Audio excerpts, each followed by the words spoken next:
Shalom, selamat pagi Bapak Ibu serta saudara yang dikasihi oleh Tuhan. Kiranya berkat, damai sejahtera dan sukacita dari Tuhan Yesus Kristus senantiasa menyertai kita sekalian. Sebelum kita mendengarkan firman Tuhan dan renungan, marilah kita berdoa. Tuhan Allah Bapa yang Maha Baik, kami sungguh bersyukur atas kebaikan dan kemurahan-Mu, karena Engkau Tuhan yang selalu melindungi, menolong dan menopang kami. Terima kasih atas setiap kemurahan-Mu, ya Tuhan. Jika saat ini kami akan mendengarkan sabda firman-Mu, urapilah kami dengan Roh Kudus-Mu, agar kami dapat mengerti dan memahami apa yang Tuhan sampaikan kepada kami, agar karakter kami semakin hari semakin bertumbuh menjadi lebih baik, sehingga semakin berkenan di hati Tuhan. Terima kasih Tuhan, di dalam nama Tuhan Yesus Kristus kami berdoa. Amin. Bapak Ibu serta saudara yang dikasihi oleh Tuhan, bacaan firman Tuhan saat ini diambil dari TB2 Injil Lukas pasal 11 ayat 13. Demikianlah sabda Tuhan. Jadi jika kamu yang jahat tahu memberi pemberian yang baik kepada anak-anakmu, apalagi Bapamu yang di surga, Ia akan memberikan Roh Kudus kepada mereka yang meminta kepadanya. Tema renungan saat ini adalah iman adalah kunci. Bapak Ibu serta saudara yang dikasihi oleh Tuhan Yesus, di dalam Injil Lukas, Yesus menyampaikan dua perumpamaan yang hampir sama tentang bagaimana Tuhan mendengarkan orang yang berdoa kepadanya. Perumpamaan pertama menceritakan tentang seseorang yang meminjam roti kepada tetangganya untuk menjamu sahabatnya yang sedang berkunjung ke rumahnya.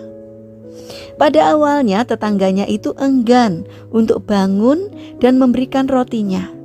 Namun karena dia terus-menerus mengetuk pintunya, akhirnya dengan terpaksa tetangganya mau memberikan pinjaman roti kepadanya. Dalam perumpamaan yang lain diceritakan bahwa ada seorang hakim yang tidak takut akan Tuhan dan tidak menghormati siapapun. Suatu hari hakim tersebut bertemu dengan seorang janda yang memintanya untuk membela kasusnya. Meski awalnya hakim menolak membantunya, namun karena sang janda terus memohon kepadanya, akhirnya hakim memutuskan untuk mengabulkan kasus janda tersebut.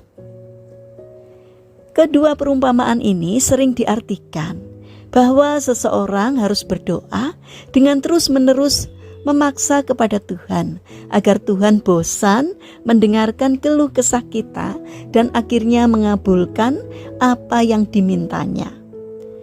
Faktanya tidaklah seperti itu.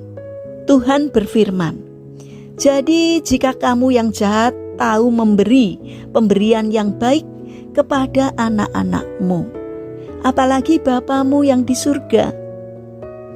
Tuhan sengaja membandingkan dirinya dengan hakim yang jahat dan tetangganya yang menolak bangun untuk memberi roti.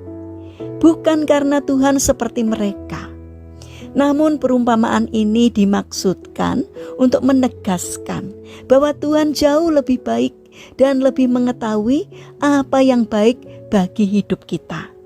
Tuhan tidak pernah harus mengabulkan permintaan kita, dan kita tidak perlu memaksa Tuhan untuk melakukan apa yang kita inginkan. Tuhan tidak akan pernah menunda-nunda untuk menolong hamba-Nya yang berseru kepadanya. Bapak, Ibu, dan saudara yang dikasihi oleh Tuhan, iman itulah kuncinya.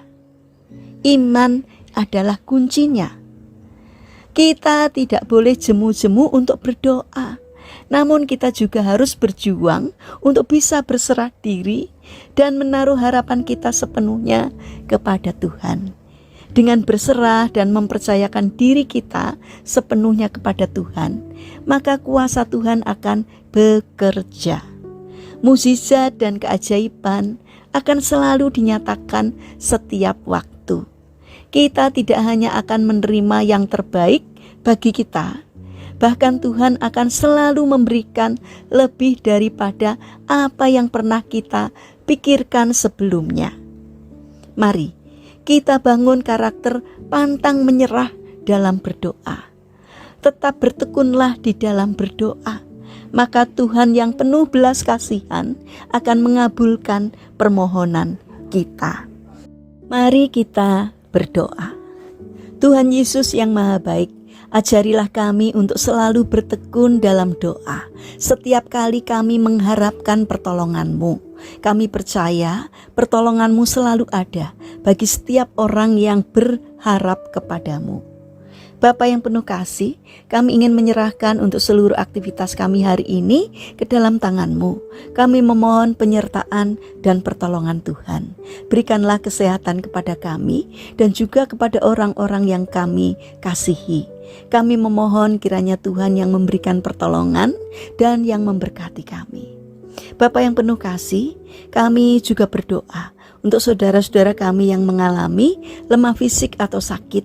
Kiranya Tuhan berbelas kasih untuk menjamah dan menyembuhkannya. Kami juga berdoa untuk pemerintahan bangsa kami. Berikanlah hikmat-Mu kepada Bapak Presiden, agar di dalam menjalankan tugasnya takut akan Engkau, sehingga kehendak-Mu sajalah yang dilaksanakan. Tuhan, kami berdoa untuk pemilu yang sudah berlangsung. Kiranya Tuhan berikan kejujuran dan jauhkan dari orang-orang yang berlaku curang demi memenangkan calon pemimpin sesuai dengan keinginannya. Kiranya Tuhan berkenan untuk hadir memberikan pencerahan sehingga penghitungan suara dapat dilakukan secara jujur dan adil. Terima kasih Tuhan, kami serahkan doa ini hanya di dalam nama Tuhan Yesus Kristus. Amin. Puji Tuhan, Bapak Ibu serta saudara yang terkasih, selamat berakhir pekan dengan orang-orang terkasih. Kiranya firman Tuhan dan renungan hari ini dapat menjadi berkat bagi kita semua. Haleluya.